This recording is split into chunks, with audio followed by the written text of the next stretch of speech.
Alipunga, eksema at pigsa sa paa. Ilan lang yan sa foot diseases na usong-uso tuwing tag-ulan.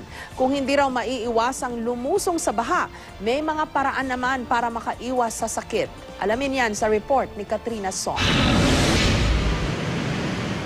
Ngayong tag-ulan, pasakit na naman ang mayat-mayang baha.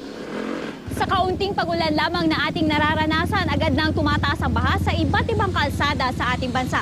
Kaya naman hindi maiiwasan ng ilan sa ating mga kababayan na lumusong sa baha. Dahil dito, iba't ibang klase ng foot diseases ang nararanasan ng ilan. Si Aling Emily Forbes, matagal na raw na nakatira dito sa Obando. Bahain ang kanilang lugar kaya wala siyang magawa kundi lumusong, lalo na kung may kailangang puntahan. Pangkaraniwan na yung alipunga, tsaka yung leptospirosis. Iniiwasan ko ng lumusong. Pagka halimbawa lumusong ako, naguhugas agad ng paa, nagsasabon ako ng paa.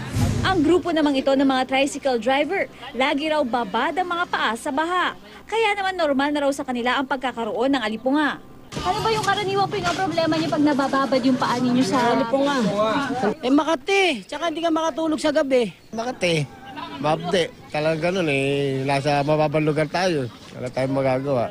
Pati mga estudyanteng pumapasok sa paaralan, tsinelas ang baon para magamit daw nila sa paglusong sa baha. Kapag lumulusong ako, kumakati yung paa ko minsan. Kapag matutulog ako, napakakati.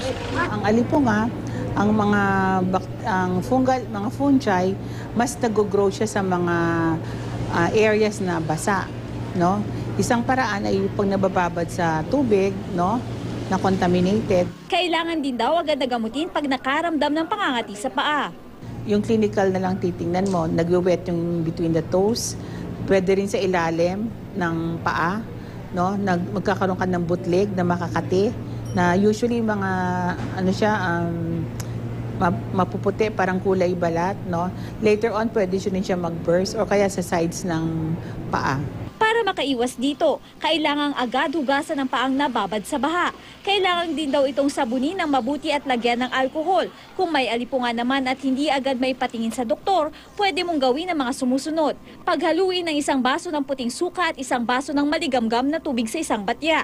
Ibabad ang paa ng 15 minuto. Pagkalipas ng 15 minuto, punasan ng mabuti at lagyan ng foot powder. Gawin daw ito 2 beses sa isang araw. Bukod naman sa alipunga, maaari rin daw magkaroon ng eczema, pigsa sa paa at leptospirosis. Kaya naman kailangang agad maghugas ng paa at panatilihin itong tuyo at malinis. Kung hindi naman maiiwasang lumusong sa baha, ugaliin daw na magsuot ng bota. Katrina Son, GMA News.